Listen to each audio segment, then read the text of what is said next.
Remember, folks, we had the one and only Tom Nash on the channel just a couple of weeks ago. And he talked about the fact that Palantir could fall, could collapse, crash, whatever you want to call it, 50%. Apparently, yesterday, Palantir had a rough day, and it continues this morning. If the news is right, it is because of a couple of things that happened.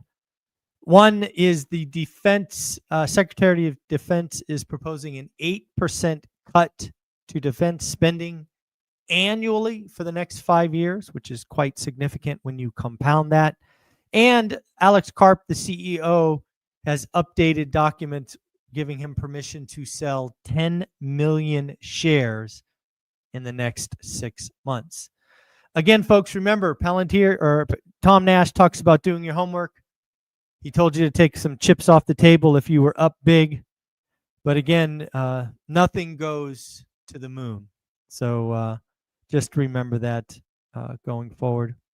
Lots of other things to talk about today. We've got Fed speak. We got some government layoffs. We have some behavior changes in the steel market. Why don't we go to the Fed first? First, we'll talk about the Fed minutes. Remember, we get the Fed minutes 6 weeks after the Fed meeting. Basically summarizing the meeting, really kind of two things to take away. One was very much a wait and see until there is something to see, right? They're going to wait for the data. And let's obviously remember the data since then has been, to the upside. There was talk of potentially slowing balance sheet reductions as they go through debt ceiling resolution. And the last thing I wrote down was inflation risk is skewed to the upside. This is obviously in reference to potential tariff risk and the like. On top of that, we had Goolsbee, Jefferson, Bostic out talking. Goolsbee says, once inflation falls, rates can fall more. Thank you very much. Thank you for that astute observation. So again, we would be waiting for inflation to fall first. Jefferson, the path back to 2% inflation could be bumpy. Next, household balance sheets appear in good shape. Last, Fed President Bostic, we're going to let the data guide us. Everything is on the table at every meeting. What I take by that one is, yes, rate increases are possible. Lots of people believe that the next move will be lower, but I think what Bostic is saying is, hey, it could be higher. Businesses are concerned that customers are tapped out. The question now is whether the January CPI was a bump in the road, like last year, or do we have a new trend forming? I don't know if you saw this, but it was announced that the IRS may begin layoffs this week, today, or tomorrow, potentially impacting up to 6,000 employees. This was reported by the New York Times. Again, the IRS potentially with 6,000 layoff notices. Again, the New York Times. We got some earnings from Walmart. They beat top line, beat bottom line, raised their annual dividend, but indicated that upcoming earnings could potentially be weaker, potentially much weaker, if the Canada and Mexico tariffs go into effect in a big way. Again, their bottom line would be affected because they wouldn't be able to pass on the full weight of the tariffs. They would have to eat margin so that the customers don't balk at purchasing. Wayfair missed on earnings but beat on revenue. And again, if you don't know what that means, revenue, think Wayfair is a furniture store. Revenue means how many couches they sold, total revenue. Earnings mean how much profit they made per couch, very simply said. However, their Q1 expected results next quarter is actually flat, which interestingly enough is better than expected. I want to congratulate Jared, again, one of the One Rental at a Time followers, somebody who runs a accountability group in school. He is out doing the work. He just sent me a note saying he got a Another disrespectful offer accepted. Again, this is not closed. We still have inspections and all of that. But I like to share these things with you because, again, a lot of you simply don't believe, and I don't understand, but I'll just keep giving you the truth. Jared found a property that was listed at $550, and after several negotiations, got it all the way down to $460. $460, a $90,000 savings. We did get our weekly unemployment claims. Again, this comes to us every Thursday morning. Last week was 213, expected to be slightly higher to 215. Came in actually at 219, so slightly worse than expected. But really, folks, anything in the low 200s is not a concern. It is where we have built a solid base for the better part of 6 to 9 months. Continuing claims did continue to tick up. This is my concern. Last week was 1.85 million. This week was, I'll round it a tenth to 1.87 million. Again, I think 2025 is going to be about duration risk on unemployment, not necessarily the unemployment rate. Basically, if you lose a job, it's harder to find one.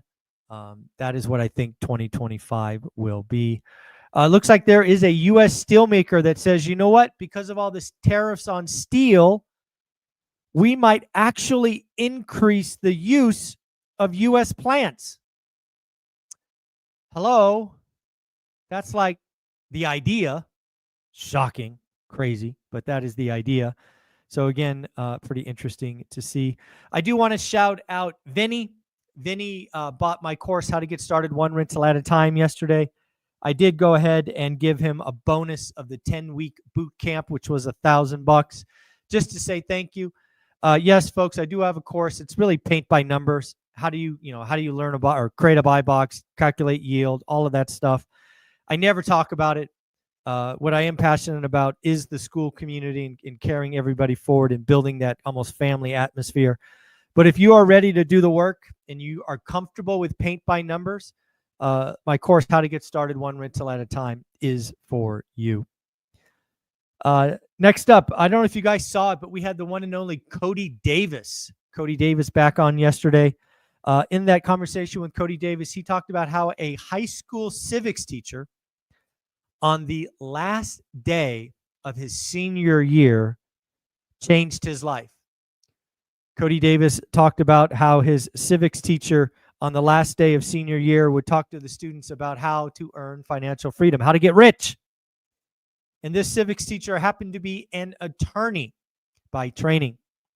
And really, I'm not going to steal the full thunder of Cody's story because it is amazing. And if you have teenagers, if you have kids in college, you need to follow Cody Davis. Again, Cody is now part of our millionaire panels.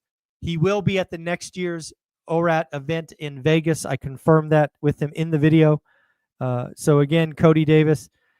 Two things that I took away. One, Cody had a buddy who had the same civics teacher the period before that went to the class. And Cody's friend said, don't bother. What the teacher did can't be done today.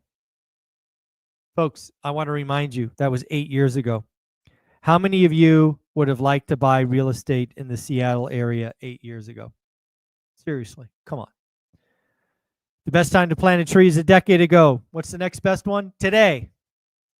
There's always this belief that it can't be done. What was done before can't be done today, just done differently. It's always hard. The hard is different. You got to get creative. You got to believe. Again, how many of you would have liked to buy real estate 8 years ago? But this person said, no, it can't be done. Let's bail. Let's skip. Let's go. But Cody went. Next, Cody asked the guy one question. He said, do you make more money as an attorney or as a real estate investor? And the teacher, which I think his name is Mr. Davies, hopefully I'm getting that correct. It's if I got it wrong, it's not on purpose. The teacher, Mr. Davies, said, I make a lot more being a real estate investor than an attorney. And that is all that Cody needed. That is all an 18-year-old Cody needed, and it set him on a new path. So again, if you have someone in high school, you have somebody young, watch that video. Shoot, if you need a reminder of what is possible, do yourself a favor and watch the interview with Cody. And again, Cody is on the Millionaire panel.